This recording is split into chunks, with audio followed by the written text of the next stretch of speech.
According to the National Philanthropic Trust latest numbers, Americans... Sorry, I'm distracted. Greg's dancing in the studio. Oh, yeah. Very, very wedding-esque. Busting some moves here. I also, at anyone's disposal, have a video of Greg doing the Macarena over the weekend, last weekend. Isn't it the Macarena? We're way off on like being relevant on dancing right now. I don't know, but he's the doing song it. says, "Hey Macarena." Oh. Well, maybe it's just me. I could be wrong. Our listeners will know and let us know. I promise you that. Yes. But I did find this interesting about giving. Americans gave $557 billion to charities in 2023. And I think we just don't have the 2024 numbers yet to really go through. Right. And everybody's got a different perspective. But, you know, giving is really important to you guys, not just like financially, but giving of time and all different types of things. It is, you know, and for years, we never really talked about it. Kristin, how many times do we have conversations about this? I was like, guys, we need to talk about the fact that this is a part of your life. And you're like, no, we don't want to talk about it. You know, it's interesting when you start talking about it, how God kind of just winks at you and puts these things in your lap that maybe didn't show up before, and there's no other real explanation for it, you know? Mm-hmm. And so we recently... I went to Guatemala, which we talked about on the radio back in August. And Greg went to India last year on a missions trip. And Kristin is going to Uganda this coming month. Sounds like a lot of shots to me. A lot of shots. Yes, there are shots involved. And missions is important to us. And that's where we're a little more, however you say the word, philanthropist.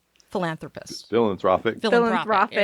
I can never say that word. And that's where our heart is in those areas. And so we've talked about Dare for More. That's our main focus, I would say, in ministry. And so we talked about how they help women who have been trafficked or those are at risk for trafficking, and get them into a situation where they can be rescued from that. They can get on their feet and be functional in society on their own, and not giving them a handout, but giving them a hand up. And it's just a really great nonprofit that we are really involved in. But we've talked about that several years, and we got a call just, I don't know, about a couple months ago now from a lady who we had actually met with a few years back. So it's interesting. She called in and she didn't work with us. She really felt bad to the person she was working with. She didn't want to not give them the business. And so she kept working with them. Yeah. And it was fine. We still kept in touch. She called me one other time throughout the time period of 2 years. And she said, you know what? I'm ready to move with you. And I said, well, tell me a little bit about where you're at with everything. And she had already done some planning. So there wasn't really much to do as far as working with us. But after conversation, I found out that it was more because there was a mix up in some paperwork. She had wanted to do a QCD, which is a qualified charitable distribution from her IRA. Okay. So what that is it allows you to take your RMD, your required minimum distribution, by giving it directly to the charity of your choice. And so it doesn't show up as an income distribution to you. It goes directly to the charity. So it doesn't like hurt you, but it helps the charity. Correct. Okay. I mean, if it's money that you weren't going to use anyway, you're able to do that and send it directly to the charity of your choice. Well, in the process, she had found a really great contact at the Columbus Foundation and worked with her. There were some issues with the paperwork on the side of the advisor. And so that's why she was then calling me and wanting to switch over. So we had some conversations. I told her our process for handling that. We have plenty of clients that really are charitable and do these QCDs all the time. Our staff knows the process. And so we assured her, hey, we can you already have, she has some annuities. And I said, we can just be the agent on those. It doesn't change them or anything like that. And we'll do it, no charge. It's no big deal. And so we had this great conversation. And she said, you know what? I really want you to meet Hillary at the Columbus Foundation. And I said, well, that sounds great because I don't have any contacts there. And everything I've done has been pretty much ministry-based or nonprofit-based from that aspect directly.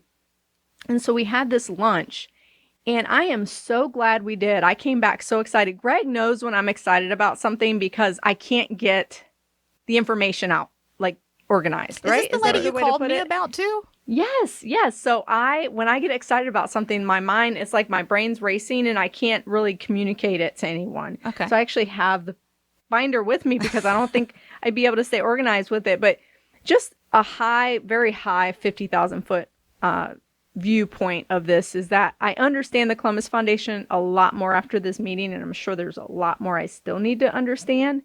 But there's different types of funds, and I thought we could highlight it, and we might even talk about it even more. There's different types of funds you can give to based on, like, one is you can do field of interest fund. There's a field of interest fund there that if you're interested in giving to a specific area, you're able to. Right. There's donor advised funds, scholarship funds, designated funds.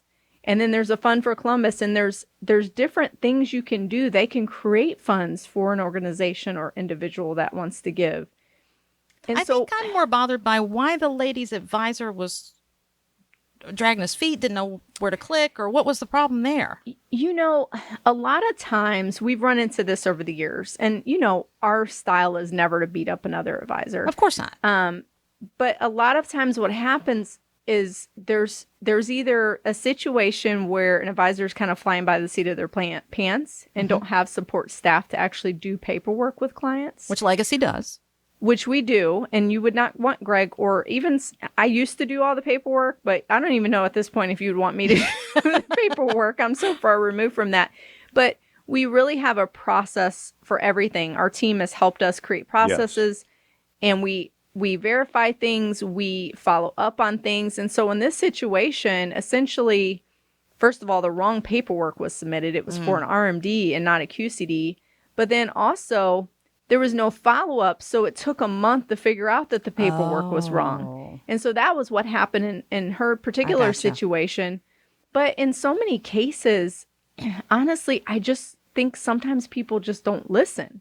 They don't really understand what's important to you. So for this sweet lady's situation, for her, the most important thing that she was doing was giving this money because it just brought so much joy to her heart. Yes. She had never known a way to do it the way she wanted to do. And just, I won't get too specific about what she was doing, but she was able to really nail down into a specific fund and give exactly the way she was wanting to, without having to do the research of the charity. Kristin, you and I were talking about this. You have to research charities. You want to make sure they're up and up. There's so many different, like Charity Navigator's one that comes to mind. I know there's another really big one too that you can research to see what money goes where and things like that.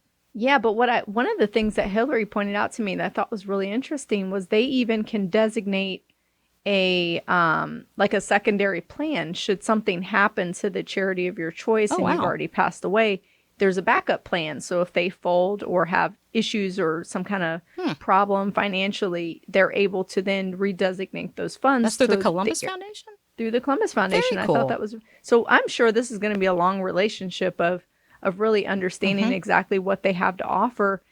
We have two situations where Jessica went to the lunch with me and she said, oh my goodness, I have two people who are currently doing research on different charities they would like to give to, different areas of interest.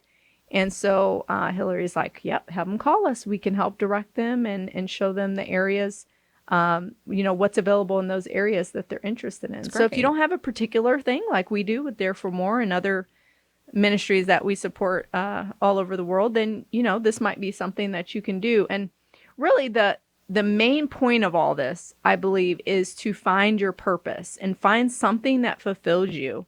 Whether you're still working or getting ready to retire, it really helps bring life into perspective. It changes how you think. I think you can't outgive God, really, in any way that you decide to do it. You will be blessed beyond measure.